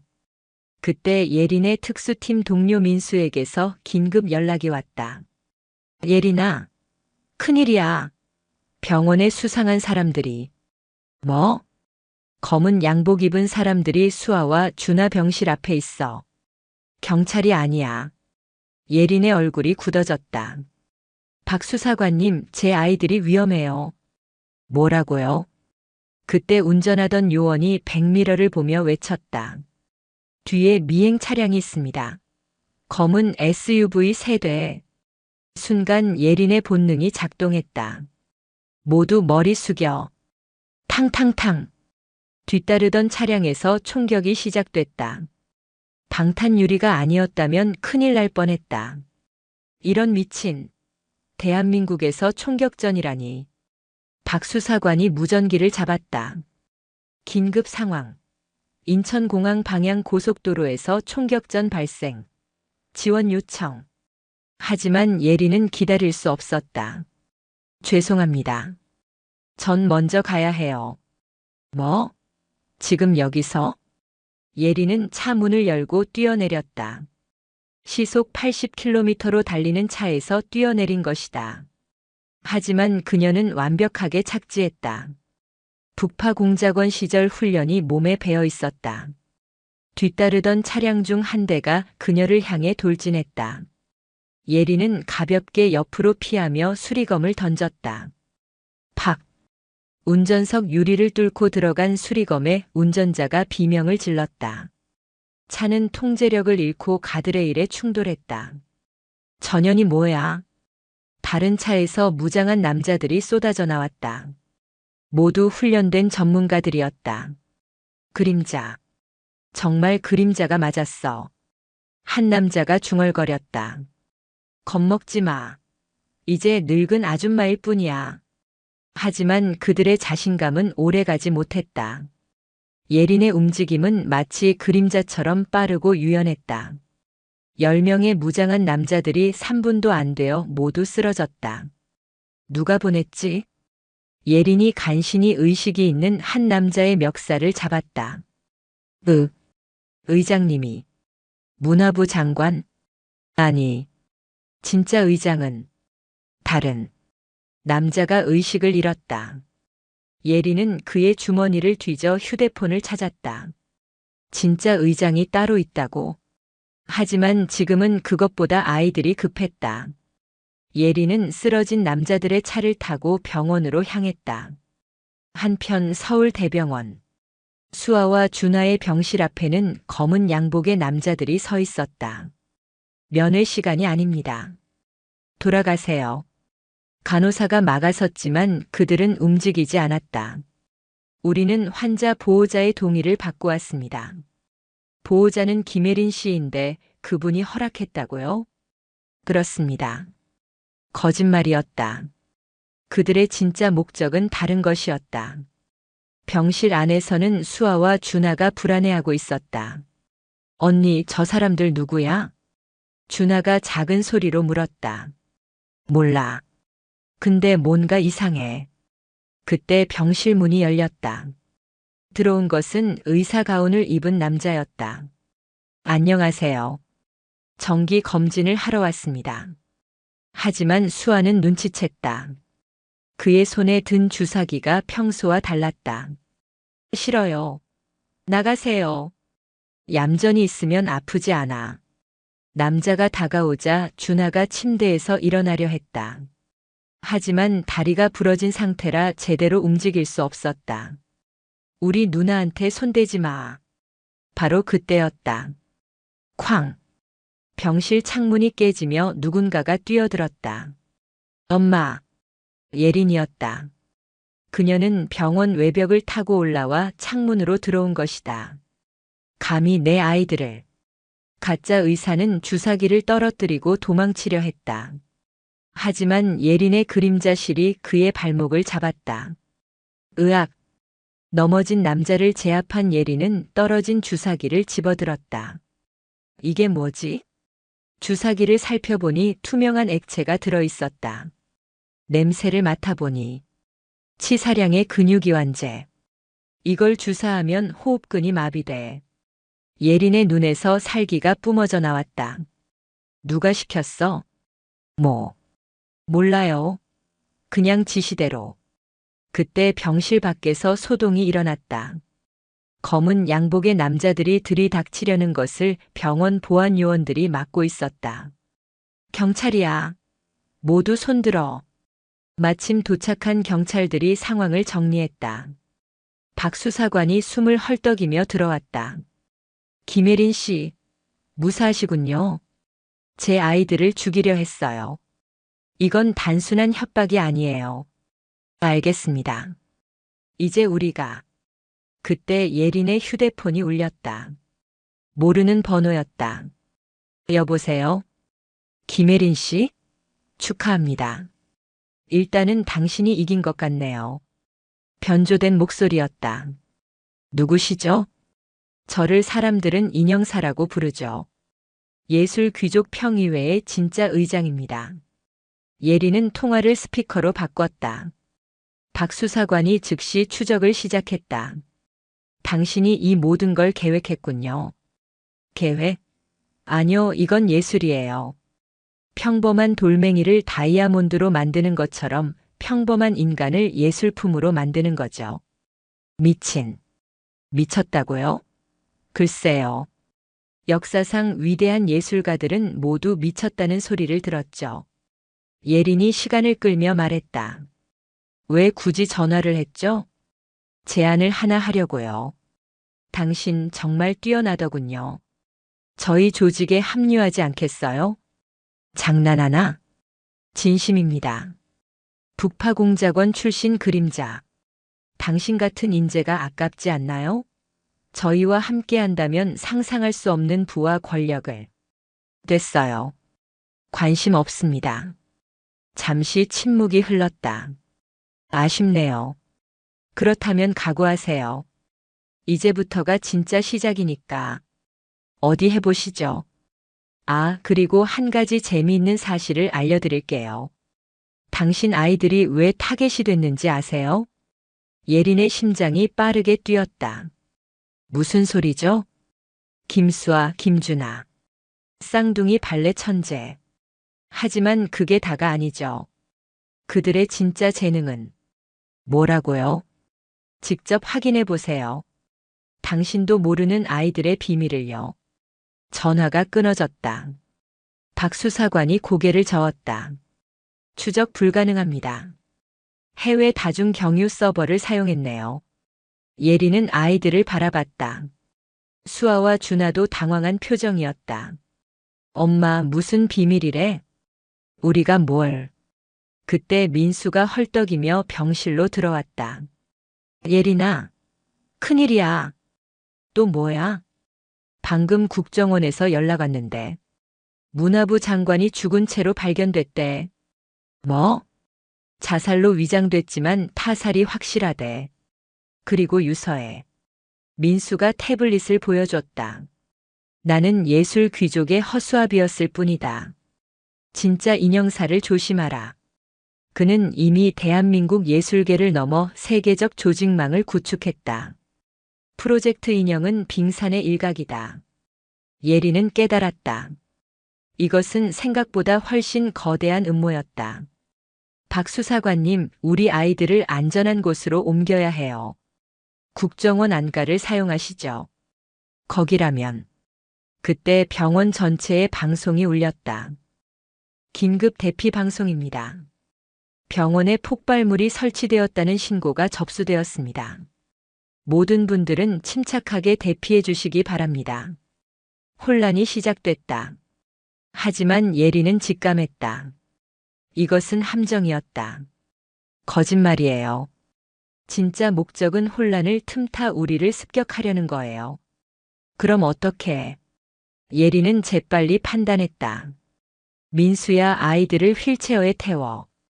우리가 직접 움직인다. 하지만 애들 상태가 여기 있는 게 더 위험해. 예린의 판단은 옳았다. 대피하는 인파 속에 수상한 사람들이 섞여 있었다. 그들은 모두 같은 문신을 하고 있었다. 목 뒤에 왕관. 예술 귀족 조직원들이야. 예리는 아이들을 데리고 다른 길로 움직였다. 병원 지하 주차장으로 향하는 직원 전용 통로였다. 하지만 그곳에도 적들이 기다리고 있었다. 역시 그림자. 예상대로 움직이는군. 10명의 무장한 남자들이 통로를 막고 있었다. 그 중심에는 가면을 쓴 사람이 있었다. 인형사? 아니요. 전 그분의 대리인일 뿐입니다. 코드명 마리오네트. 마리오네트라 불린 남자가 손짓하자 부하들이 무기를 겨눴다. 아이들은 놔두고 당신만 따라오세요. 싫다면? 그럼 여기서 모두 끝나겠죠. 예리는 아이들을 뒤로 보호하며 말했다. 민수, 애들 데리고 도망쳐. 하지만 누나가. 빨리. 민수가 아이들의 휠체어를 밀고 도망치려는 순간 예상치 못한 일이 벌어졌다. 안 돼. 수아가 갑자기 소리쳤다. 그 순간 그녀의 눈이 붉은색으로 빛났다. 팡! 보이지 않는 충격파가 퍼져나갔다. 무장한 남자들이 모두 뒤로 날아갔다. 뭐야? 마리오네트도 충격을 받았다. 역시 정보가 맞았군. 특수 능력자. 준하도 놀란 표정으로 누나를 바라봤다. 누나, 방금 뭘 한 거야? 수아도 당황해하고 있었다. 나도 몰라. 그냥 갑자기. 예리는 충격에 빠졌다. 그녀의 아이들이 특수 능력을 가지고 있었다니. 이래서 타겟이 됐구나. 마리오네트가 비틀거리며 일어났다. 역시 인형사님의 안목은 정확했어. 쌍둥이 특수 능력자라니. 최고의 수집품이 될 뻔했는데. 무슨 소리야? 우리 아이들이 뭐라고? 모르셨군요. 당신 아이들은 그냥 발레 천재가 아니에요. 그들은 각성자예요. 각성자. 예린도 들어본 적이 있었다. 극소수의 인간이 극한 상황에서 초능력을 발현한다는 도시전설. 10년 전부터 정부에서 비밀리에 연구하던 프로젝트가 있었죠. 예술적 재능과 특수 능력의 상관관계를 연구하는. 그때 준하도 무언가를 느꼈는지 손을 들었다. 싫어. 다가오지 마. 순간 바닥이 얼어붙기 시작했다. 준하의 능력은 냉기 조작이었다. 놀랍군. 쌍둥이가 각각 다른 능력을. 하지만 마리오네트의 감탄은 오래가지 못했다. 예린이 순식간에 그에게 다가가 목을 졸랐기 때문이다. 내 아이들을 실험체로 만들려 했어? 이미 늦었어. 인형사님이 모든 각성자들을 수집하고 있으니까. 예린은 더 이상 듣지 않고 그를 기절시켰다.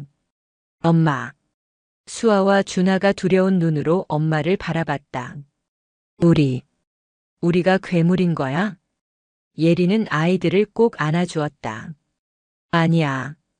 너희는 특별한 거야. 그리고 엄마가 지켜줄게. 그때 박 수사관과 경찰 특공대가 도착했다. 안전합니다. 모두 체포했습니다. 하지만 예리는 알고 있었다. 이것은 끝이 아니라 시작이었다. 그날 밤 비밀 안가.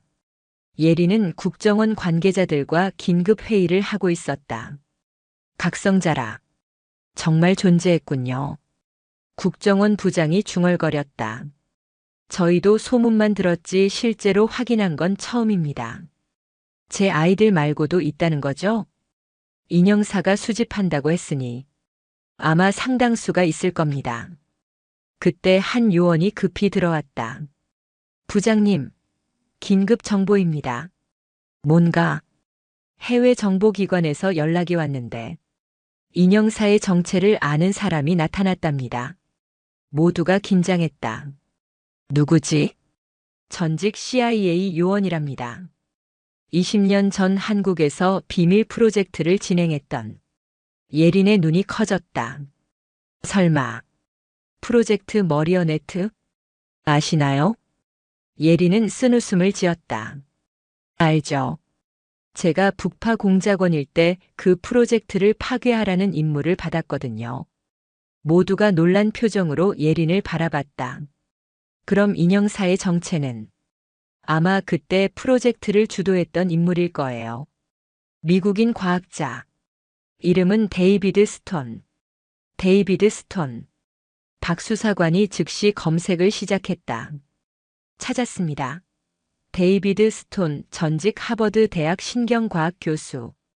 20년 전 갑자기 실종. 잠깐 이 사진.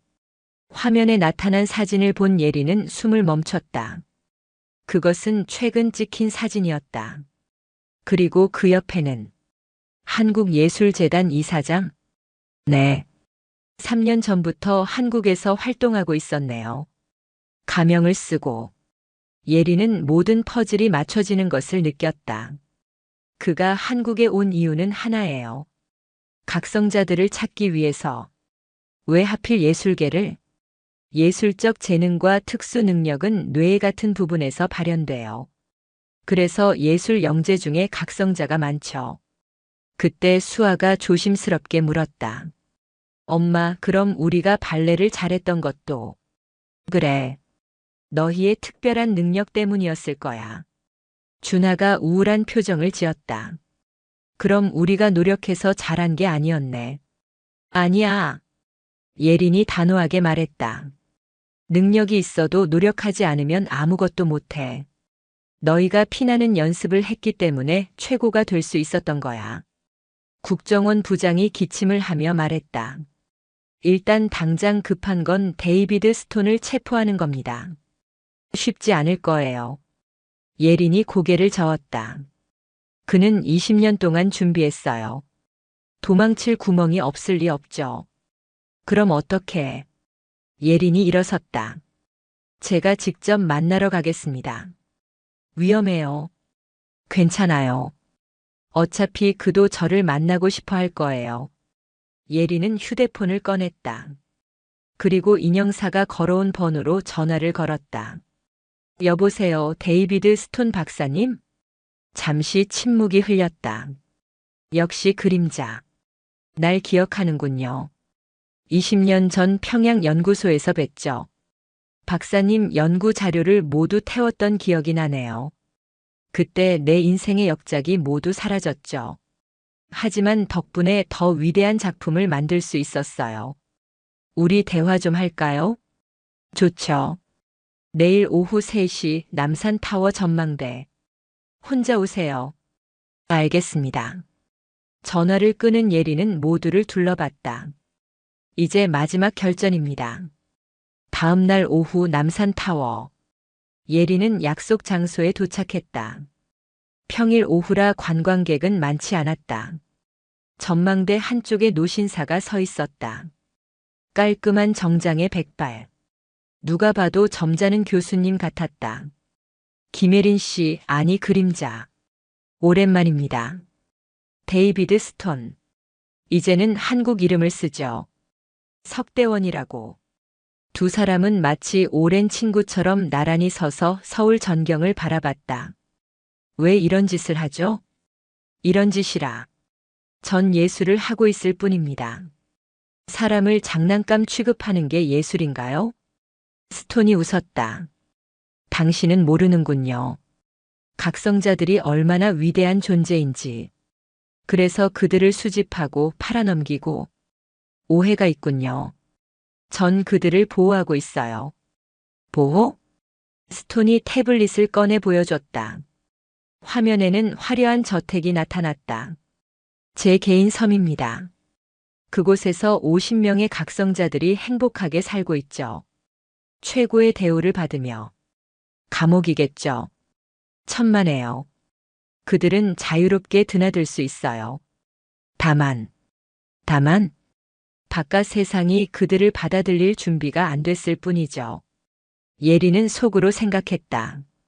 이 남자는 정말로 자신이 옳다고 믿고 있었다. 제 아이들도 그곳으로 데려갈 생각이었나요? 물론이죠. 쌍둥이 각성자라니 정말 보석 같은 존재들이에요. 거절합니다. 스톤의 표정이 굳어졌다. 거절이라. 선택권이 있다고 생각하시나요? 그 순간 전망대 곳곳에서 사람들이 나타났다. 모두 예술 귀족 조직원들이었다. 이럴 줄 알았어요. 예린도 준비가 되어 있었다. 그녀의 손에는 이미 수리검이 들려 있었다. 10대1이라. 불공평하지 않나요? 당신은 그림자니까요. 이 정도는 돼야 공평하죠. 싸움이 시작되려는 순간 예상치 못한 일이 벌어졌다. 엄마. 전망대 입구에 수아와 준하가 나타난 것이다. 휠체어를 타고 있었지만 그들의 눈은 결연했다. 너희들 왜? 우리도 싸울 거야. 수아가 외쳤다. 더 이상 도망치고 싶지 않아. 준하도 고개를 끄덕였다. 우리가 특별하다면 그 힘을 올바르게 쓸 거야. 스톤이 감탄하며 박수를 쳤다. 훌륭해. 역시 내 눈은 정확했어. 하지만 그의 감탄도 잠시 쌍둥이가 능력을 발휘하기 시작했다. 수아의 충격파와 준하의 냉기가 조직원들을 순식간에 제압했다. 믿을 수 없군. 스톤이 중얼거렸다. 아직 각성한 지 하루도 안 됐는데 이런 힘을. 예리는 이 기회를 놓치지 않았다. 순식간에 스톤에게 다가가 그를 제압했다. 끝났어요, 스톤 박사. 하지만 스톤은 웃고 있었다. 이제 시작일 뿐이에요. 그가 주머니에서 작은 장치를 꺼냈다. 이게 뭔지 아세요? 전 세계 각성자들에게 보내는 신호예요. 이제 그들이 모두 깨어날 겁니다. 버튼을 누르는 순간 수아와 준하가 고통스러워하며 쓰러졌다. 아, 뭘 한 거야? 각성 촉진파예요. 전 세계에 숨겨진 각성자들이 동시에 능력을 발현하게 될 겁니다. 예리는 아이들을 부축하며 소리쳤다. 미쳤어. 새로운 시대의 서막이죠. 각성자들의 시대가 열리는 겁니다. 그때 서울 곳곳에서 이상한 일들이 벌어지기 시작했다. 평범한 학생이 갑자기 물체를 공중에 띄우고 회사원이 벽을 통과하고 주부가 미래를 예언하기 시작했다. 이런. 박수사관의 무전이 요란하게 울렸다. 전국에서 초능력자 출연 신고가 쇄도하고 있습니다. 스톤이 만족스럽게 웃었다. 이제 세상은 변할 겁니다. 그리고 저는 그들의 왕이 될 거고요. 하지만 예리는 포기하지 않았다. 아니에요. 당신의 계획은 실패할 거예요. 왜죠? 인간은 그렇게 나약하지 않으니까요. 그 순간 놀라운 일이 벌어졌다. 각성한 사람들이 하나둘씩 남산타워로 모여들기 시작한 것이다. 하지만 그들은 스톤의 편이 아니었다. 우리는 괴물이 아니에요. 조종당하지 않을 거예요. 우리도 평범하게 살 권리가 있어요. 스톤의 얼굴이 당황스러워졌다. 에이, 이럴 수가. 예린이 미소 지었다. 보세요. 사람들은 특별한 힘을 가져도 인간이에요. 당신처럼 지배하려는 게 아니라 함께 살기를 원하죠. 그때 하늘에서 헬기 소리가 들렸다.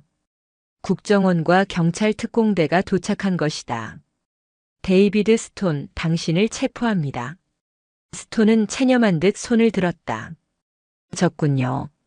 하지만 이건 끝이 아니에요. 판도라의 상자는 이미 열렸으니까.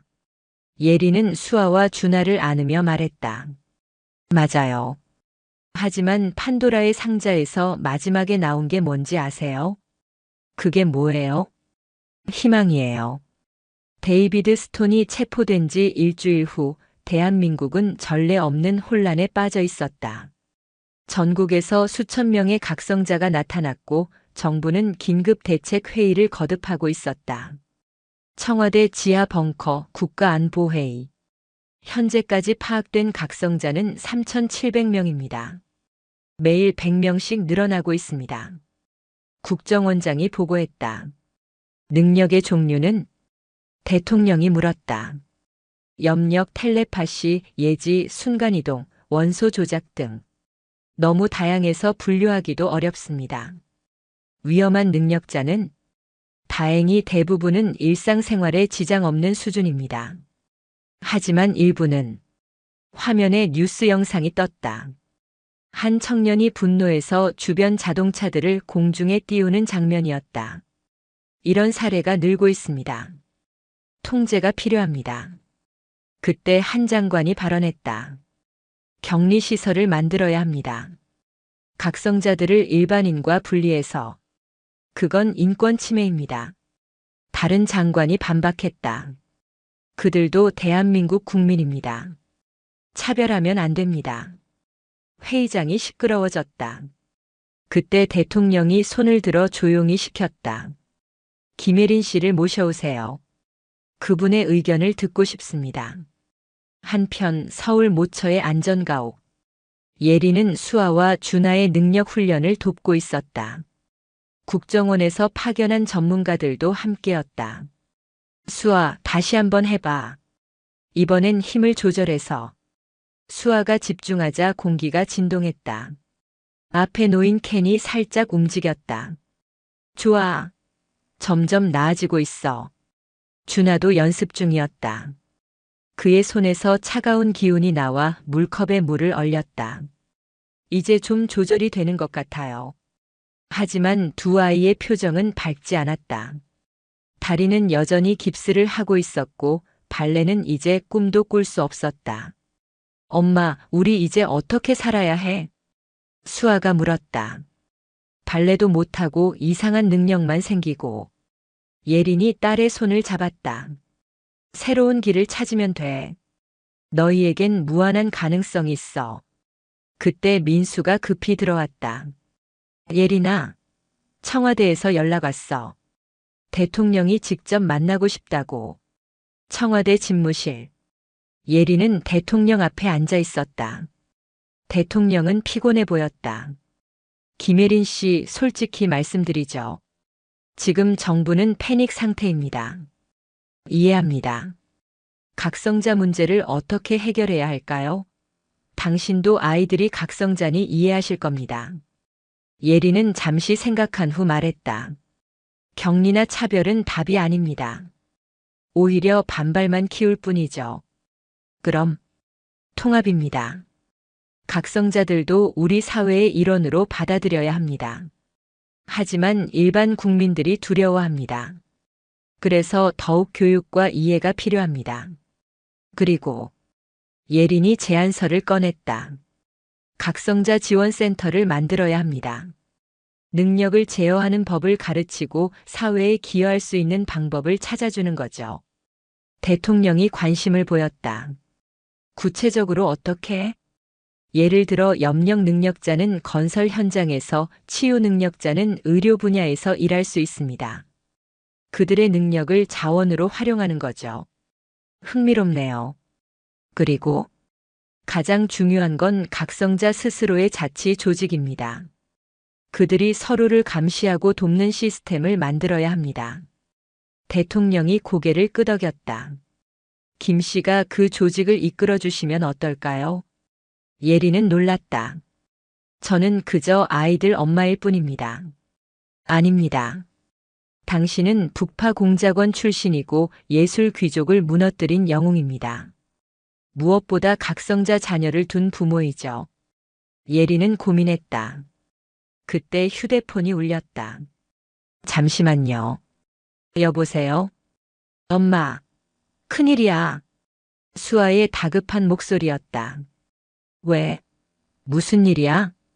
병원에 이상한 사람들이 와서 각성자들을 데려가고 있어. 강제로. 예린의 얼굴이 굳어졌다. 누가? 모르겠어. 검은 제복을 입고. 아, 전화가 끊겼다. 예린이 벌떡 일어났다. 죄송합니다. 급한 일이 생겼습니다. 무슨 일이? 누군가 각성자들을 납치하고 있습니다. 서울대병원. 예린이 도착했을 때 병원은 아수라장이 되어 있었다. 검은 제복의 무장 집단이 각성자 환자들을 강제로 끌고 가고 있었다. 멈춰. 예린이 소리쳤지만 그들은 멈추지 않았다. 방해하지 마시오. 우리는 정부 특별기동대요. 거짓말. 정부에서 그런 명령 내린 적 없어. 예린이 신분증을 보여주며 말했다. 난 대통령 직속 특별자문관이다. 당장 멈춰. 하지만 그들은 비웃었다. 그런 거 상관없어. 우리는 더 높은 분의 명령을 따르니까. 더 높은 분? 그때 한 사람이 나타났다. 놀랍게도 그는 군복을 입고 있었다. 육군 중장 박무혁입니다. 중장님이 왜? 각성자는 국가 안보의 위협입니다. 군에서 관리해야 합니다. 무슨 소리예요? 그들은 환자들이에요. 아니요. 그들은 무기입니다. 박무혁 중장이 차갑게 말했다. 생각해 보시오. 만약 북한이나 중국이 각성자를 무기화한다면 우리도 대비해야 합니다. 그래서 강제로 징집하겠다고요? 필요하다면. 예리는 분노했다. 하지만 그때 더 충격적인 사실을 알게 되었다. 잠깐. 당신 목 뒤에. 박무혁의 목 뒤에 희미하게 왕관 문신이 보였다. 예술 귀족. 박무혁이 웃었다. 눈치 빠르시네요. 그래요, 예술 귀족은 끝나지 않았습니다. 데이비드 스톤은 체포됐어. 그는 그저 한 명의 지도자였을 뿐입니다. 우리의 이상은 계속됩니다. 박무혁이 손짓하자 부하들이 예린을 포위했다. 당신도 같이 가시죠. 전설의 그림자를 연구해 보고 싶군요. 하지만 예린은 이미 준비가 되어 있었다. 순식간에 연막탄을 터뜨리고 공격을 시작했다. 으악! 검은 제복의 병사들이 하나둘씩 쓰러졌다. 하지만 그들도 만만치 않았다. 특수 훈련을 받은 정예 요원들이었다. 격투가 벌어지는 와중에 수아와 준하가 나타났다. 엄마, 너희들은 가 있어. 하지만 쌍둥이는 물러서지 않았다. 우리도 싸울 거야. 수아가 능력을 발동했다. 강력한 충격파가 병사들을 날려버렸다. 준하도 바닥을 얼려 적들의 움직임을 봉쇄했다. 좋아. 각성자들의 힘이군. 박무혁이 감탄했다. 역시 데려가야겠어. 최고의 병기가 될 거야. 꿈도 꾸지 마. 예린이 박무혁에게 달려들었다. 하지만 놀랍게도 그도 각성자였다. 놀랐나? 나도 각성자야. 능력은? 박무혁의 몸이 강철처럼 단단해졌다. 신체 강화. 편리하지. 예린의 공격이 통하지 않았다. 오히려 그녀가 밀려났다. 엄마. 수아와 준하가 동시에 공격했다. 하지만 박무혁은 끄떡없었다. 약해. 너무 약해. 제대로 된 훈련을 받아야. 그때 누군가의 목소리가 들렸다. 그만. 모두가 돌아봤다. 놀랍게도 그곳에는 수십 명의 각성자들이 서 있었다. 우리는 무기가 아니야. 강제로 데려가지 마. 함께 싸우자. 병원에 있던 각성자들이 모두 나온 것이다. 그들은 제각각 능력을 발휘할 준비를 하고 있었다. 박무혁의 얼굴이 굳어졌다. 감히. 물러나세요, 중장님. 새로운 목소리가 들렸다. 이번엔 정복을 입은 군인들이었다. 하지만 그들은 박무혁 편이 아니었다. 합참의장 명령입니다. 중장님은 체포되셨습니다. 뭐? 불법 군사 행동, 민간인 납치, 그리고 장교가 서류를 보여줬다. 예술 귀족 잔당으로 의심되어 조사를 받으셔야 합니다. 박무혁이 이를 갈았다. 이럴 수가. 그는 순순히 체포되었다. 부하들도 무장 해제했다. 예리는 안도의 한숨을 쉬었다. 그리고 모인 각성자들을 둘러봤다. 감사합니다. 여러분이 함께 해줘서. 한 청년이 앞으로 나왔다. 우리도 감사해요. 누군가 우리를 위해 싸워준다는 게 처음이었어요. 다른 각성자들도 고개를 끄덕였다. 그동안 너무 무서웠어요. 숨어 지내야 했고 괴물 취급받았죠. 예리는 그들의 마음을 이해했다. 그녀도 한때 그림자로 살았으니까. 이제는 달라질 거예요. 우리가 함께 한다면. 그때 대통령 경호실장이 나타났다. 김예린 씨, 대통령께서 결정하셨습니다. 뭘요? 각성자 통합지원청을 설립하기로 했습니다. 그리고 초대 청장은 경호실장이 미소 지었다. 김예린 씨를 임명하고 싶다고 하십니다. 예리는 놀랐다. 주변의 각성자들은 환호했다. 받아주세요. 우리에겐 당신 같은 리더가 필요해요. 수아와 준아도 엄마를 바라봤다. 엄마 해봐. 우리도 도울게. 예리는 결심했다. 알겠습니다. 하지만 조건이 있습니다. 말씀하세요. 각성자들의 인권이 완전히 보장되어야 합니다. 그리고 그들이 원하는 삶을 살 수 있도록 지원해야 합니다. 물론입니다. 그리고 제 아이들이 다시 춤출 수 있도록 최고의 의료진을 지원해 주세요. 경호실장이 고개를 끄덕였다. 약속드립니다. 한 달 후 각성자 통합지원청. 예리는 청장실에서 서류를 검토하고 있었다. 전국의 각성자 현황, 지원 프로그램, 교육 과정 등. 청장님, 손님이 오셨습니다. 비서의 안내로 들어온 사람은 뜻밖에도 JS그룹 장 회장이었다. 장 회장님. 장 회장은 많이 늙어 보였다. 아들이 감옥에 간 충격이 컸을 것이다. 김 청장님, 사과하러 왔습니다. 제 아들이 저지른 일. 정말 죄송합니다. 장 회장이 고개를 숙였다. 그리고 이걸 드리려고.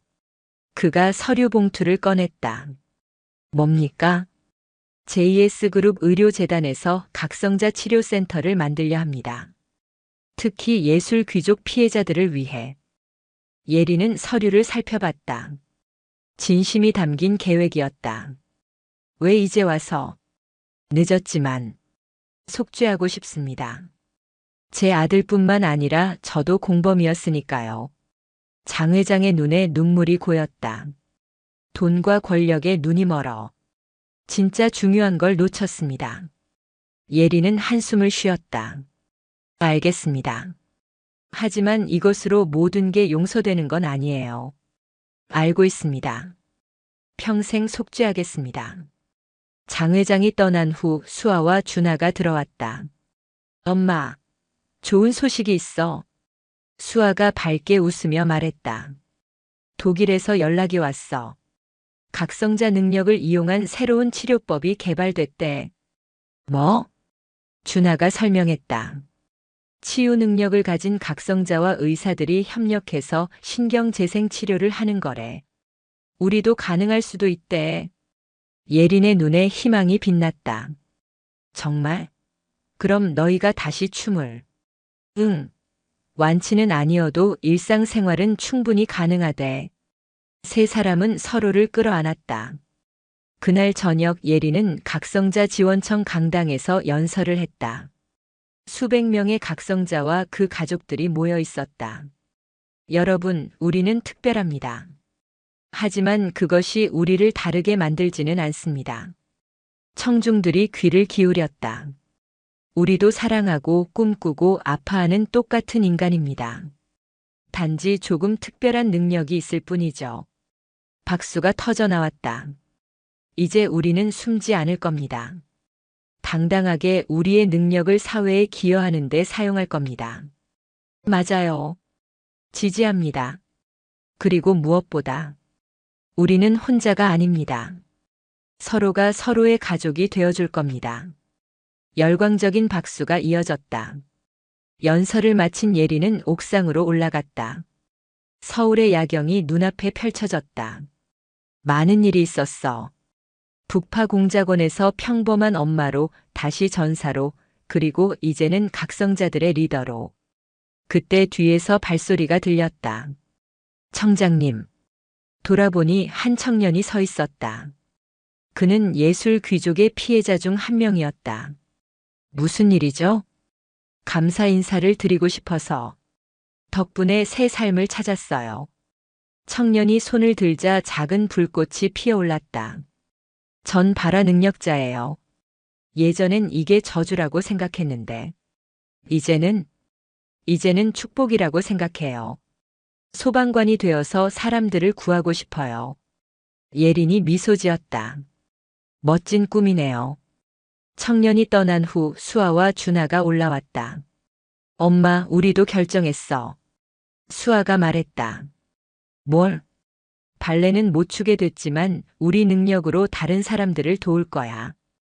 준하가 덧붙였다.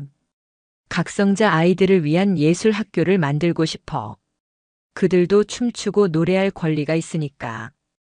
예리는 자랑스럽게 아이들을 바라봤다. 정말 훌륭한 생각이야. 세 사람은 나란히 서서 야경을 바라봤다.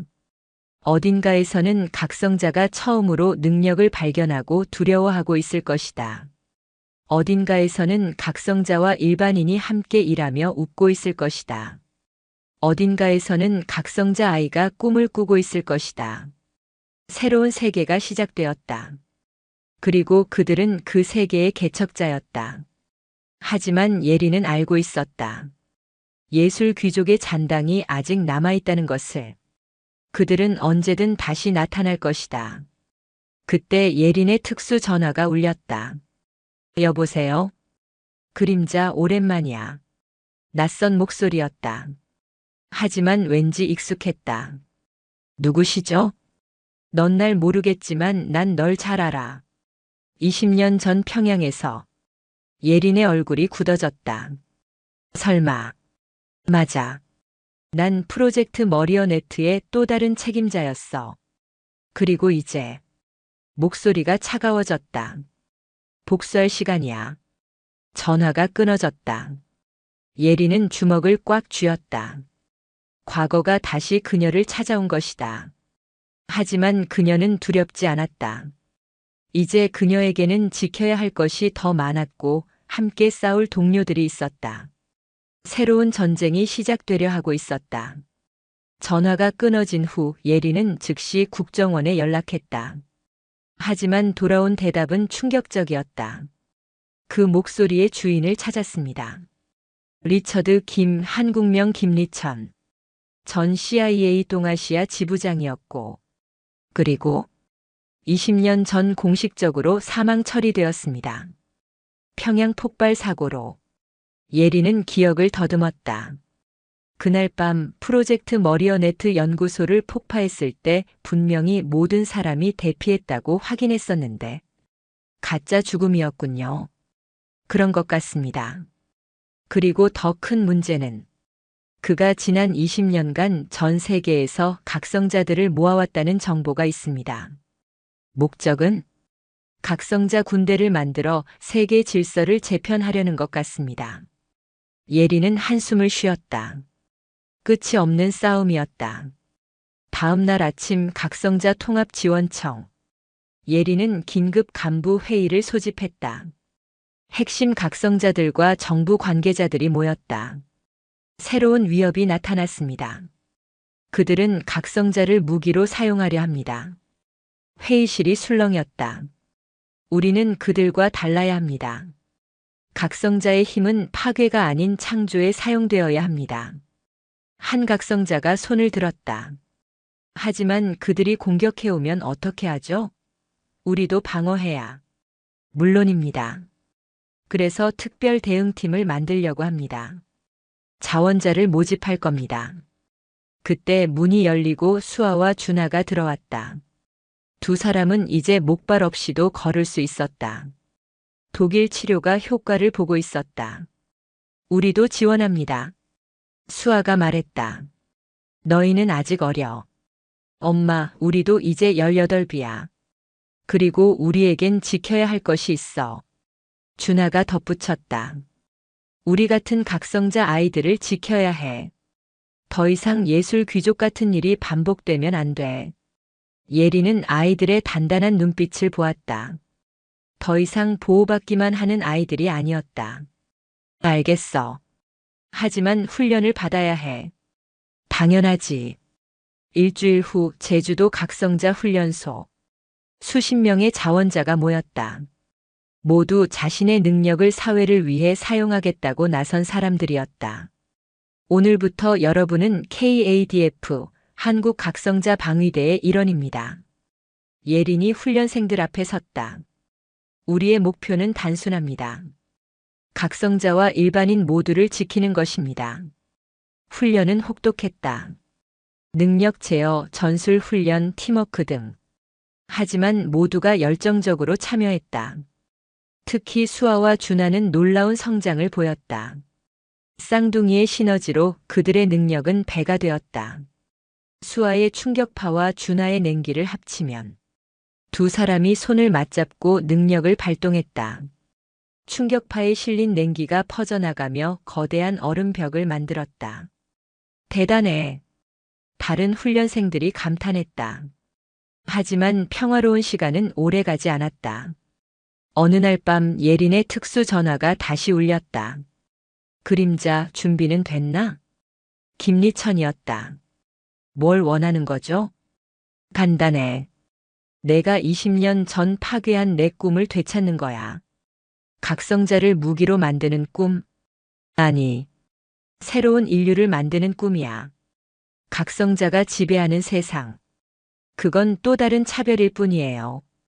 김리천이 웃었다. 그럼 증명해봐. 내일 밤 자정 서울 남산. 나와 내 각성자 군단이 기다릴게. 민간인을 인질로 삼는다면. 걱정 마. 이건 각성자들끼리의 싸움이야. 승자가 미래를 결정하는 거지.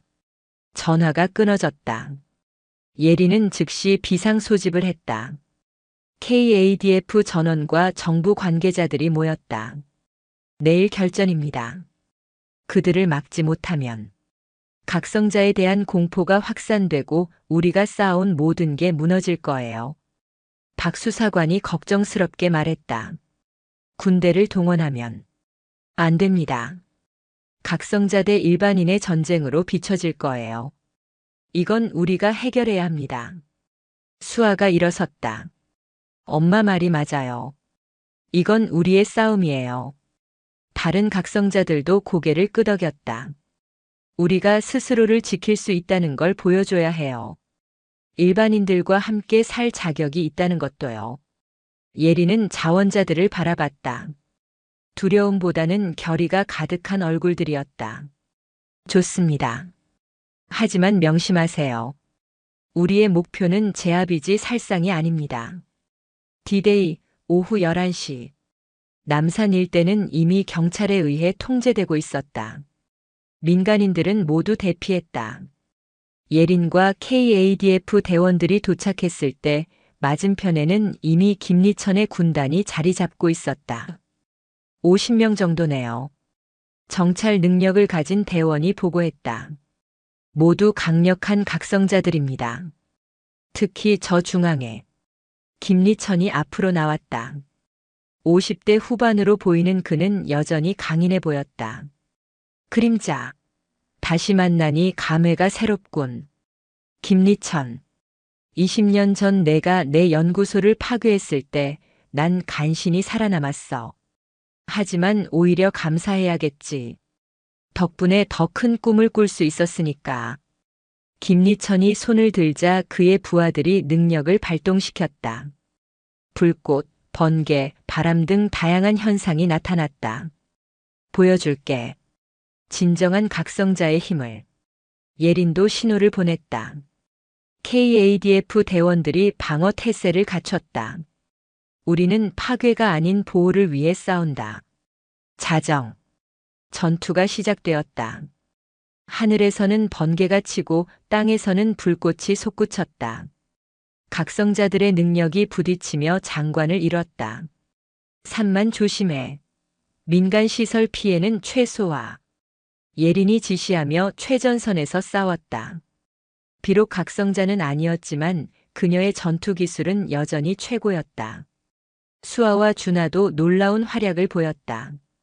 쌍둥이의 콤비네이션은 적들도 당황하게 만들었다. 저 쌍둥이를 먼저 제거해. 김리천의 부하들이 집중 공격을 시작했다. 하지만 다른 KADF 대원들이 그들을 보호했다. 우리는 하나다.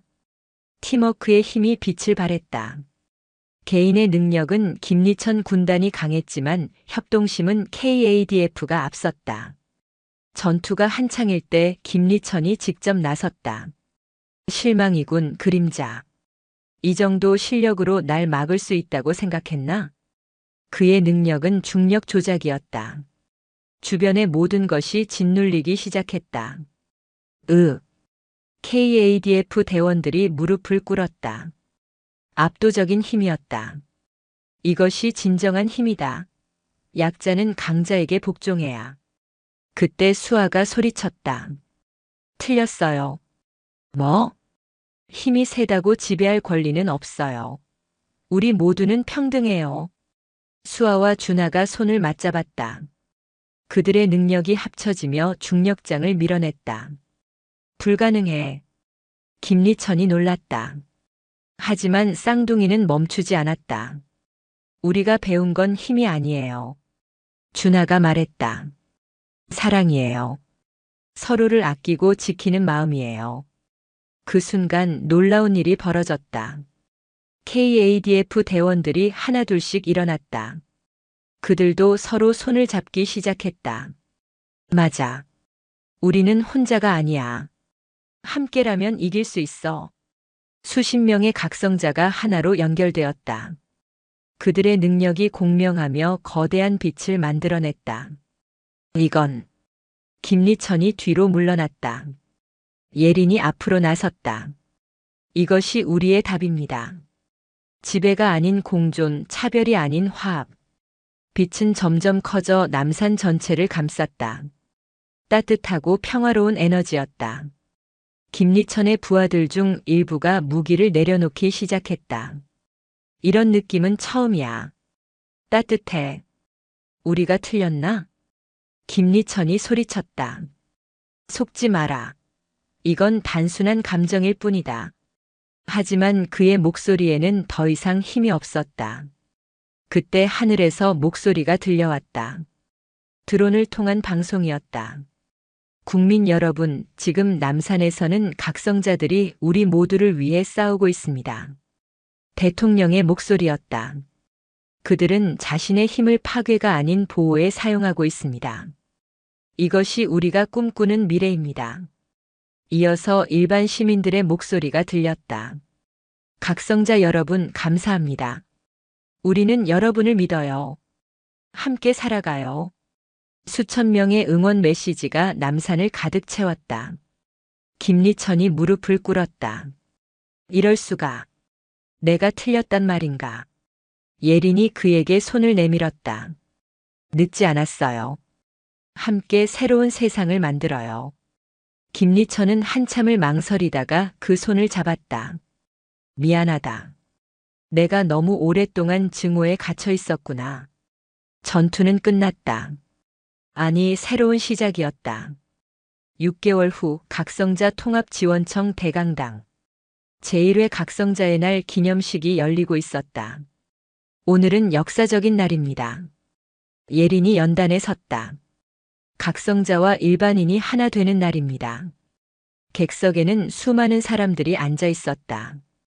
각성자, 일반인, 정부 관계자, 그리고 한때 적이었던 사람들까지. 지난 6개월간 우리는 많은 것을 이뤘습니다. 화면에 성과들이 나타났다. 각성자 취업률 90% 달성. 각성자 능력을 활용한 의료기술 개발. 재난구조의 각성자 투입으로 인명구조율 3배 증가. 각성자 -1반인 공동예술 프로젝트 성공. 하지만 가장 큰 성과는 바로 이것입니다. 예린이 객석을 가리켰다. 우리가 함께 있다는 것. 서로를 이해하고 받아들인다는 것. 박수가 터져 나왔다. 무대에 수아와 준하가 올라왔다. 두 사람은 이제 완전히 회복되어 있었다. 안녕하세요. 저희는 오늘 특별한 공연을 준비했습니다.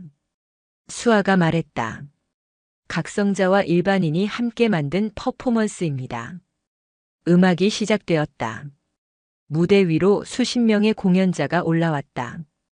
발레리나들이 춤을 추고 각성자들이 능력으로 무대를 꾸몄다. 불꽃이 춤을 추고 물이 노래하고 빛이 그림을 그렸다. 관객들은 숨을 죽이고 지켜봤다. 아름다웠다. 공연의 클라이맥스에서 수아와 준하가 중앙에 섰다. 두 사람은 다시 춤을 출 수 있게 되었다. 그들이 춤을 추자 무대 전체가 빛났다. 각성자의 능력과 예술이 완벽하게 어우러진 순간이었다. 공연이 끝나자 기립박수가 쏟아졌다. 많은 사람들이 눈물을 흘렸다. 저게 우리의 미래야. 객석에서 김리천이 중얼거렸다. 그는 이제 각성자 평화연구소의 소장이 되어 있었다. 공연이 끝난 후 리셉션이 열렸다. 예리는 한쪽에서 쌍둥이가 다른 젊은이들과 웃고 있는 모습을 지켜봤다. 자랑스러우시겠어요. 옆에서 박 수사관이 말했다.